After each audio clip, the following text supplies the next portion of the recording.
लेकिन मैं जो देख करके आया हूं 19 दिन पीजीआई में, मैं वो सच्चाई आपको बताना चाहता हूं, सदन के माध्यम से उत्तर प्रदेश को बताना चाहता हूं और सदन के माध्यम से अपने सभी माननीयों को भी बताना चाहता हूं कि कोई गलत फहमी में न रहे।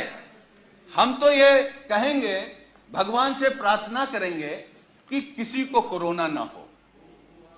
हमारे ही बगल में, अब हम लोगों के बीच नहीं है, स्वर्गीय चेतन सिंह चौहान जी, मैं 13 नंबर बेड पर था और वो 14 नंबर बेड पर थे। अगर नेता सदन सुनेंगे तो आप भी आश्चर्य रह जाएंगे। मैं 11 जुलाई को दोपहर में एडमिट हुआ और माननीय मंत्री जी 11 जुलाई की शाम को 5 बजे एडमिट हुए। और अब मैं जो कहने जा रहा हूं वो दुर्भाग्य है हमारा भी, माननीयों का भी, और जो लोग अस्पताल में भर्ती हो रहे हैं उनका भी। 8 लोगों का वार्ड, माननीय जी, 8 लोगों का वार्ड, जहां 8 कोरोना संक्रमित लोग होते हैं। डॉक्टरों की, नर्सों की और वहां की टीम आती है तो गेट से ही पूछते हैं कि चेतन कौन है। तो माननीय मंत्री जी क्योंकि बहुत सरल थे, उन्होंने हाथ खड़ा किया। टीम आती है, उन्होंने कहा चेतन आपको कब हुआ कोरोना? तो उन्होंने अपनी बात बताई। तो फिर एक दूसरा स्टाफ बोलता है चेतन क्या करते हो तुम? वो कुर्ता पैजामा में थे, मैं तो पैंट शर्ट में था। खैर, तो माननीय मंत्री जी ने कहा कि मैं कैबिनेट मंत्री हूं। तो एक स्टाफ ने कहा कि कहां के? तो उन्होंने कहा उत्तर प्रदेश सरकार। तो मैं सोच रहा था कि ये लोग कैसे इस बदतमीजी से बात कर सकते हैं, लेकिन मुझे यह भरोसा हुआ कि जब माननीय मंत्री जी ने कह दिया कि मैं उत्तर प्रदेश सरकार का कैबिनेट मंत्री हूं, तब शायद वो चेतन जी कहेंगे या थोड़ा आदर करेंगे। लेकिन ये सुनने के बाद भी जब पीजीआई के स्टाफ ने कहा कि चेतन तुम्हारे घर में और कौन कौन संक्रमित है, तो मुझे गुस्सा भी आया, दुख भी हुआ और सरकार पे भी गुस्सा आया। मतलब सरकार का इतना भी दबाव नहीं है भाई। कैबिनेट मंत्री के बाद कौन होता है? मुख्यमंत्री। तो इसका मतलब उत्तर प्रदेश में केवल योगी आदित्यनाथ जी का सम्मान होगा।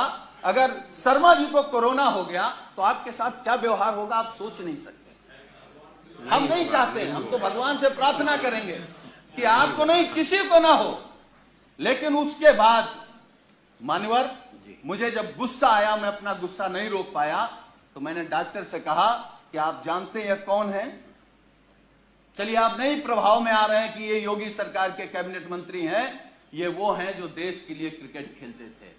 तो उस डॉक्टर ने कहा अच्छा ये वो चेतन है, और ये कहते हुए डॉक्टर और स्टाफ पूरा चला गया।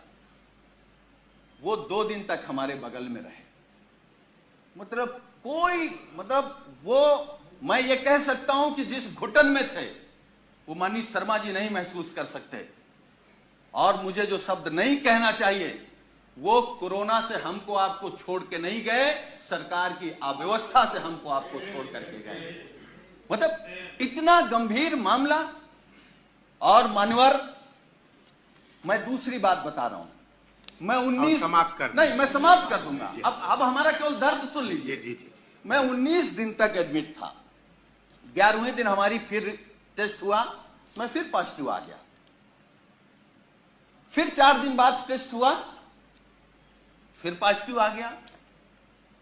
हमारे माननीय राष्ट्रीय अध्यक्ष, हमारे नेता माननीय अखिलेश यादव जी ने फोन से हमसे कहा कि सरकार का शासनादेश हो गया है कि तुम घर पर रह करके ठीक हो सकते हो, इस सरकार की व्यवस्था पर भरोसा मत करो और जांच करा करके आप लिख करके देख आओ कि हमको इलाज नहीं कराना, हम होम क्वारंटीन रहना चाहते हैं। अब मैं वो बात बताने जा रहा हूं मान्यवर आपको। मैंने राष्ट्रीय अध्यक्ष जी से अनुरोध किया कि एक जांच और करा लेते हैं, हो सकता है कि हम निगेटिव आ जाए। हमारी एक जांच हुई जिसमें मैं पॉजिटिव आया।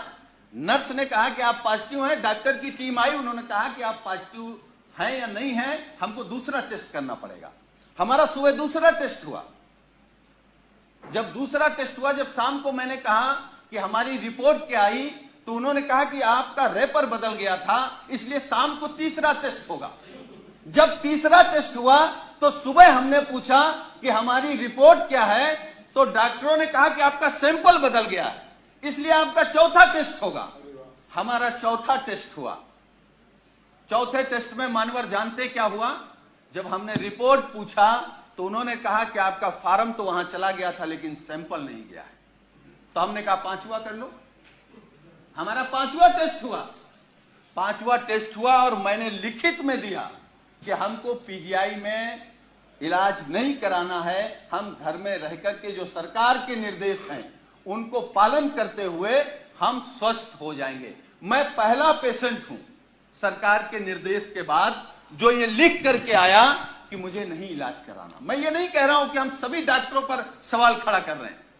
डॉक्टर भगवान की तरह दिखता, हमको भी 19 दिन भगवान की तरह दिखा और हम भगवान की तरह मानते हैं, लेकिन ये अव्यवस्था आखिर कैसे?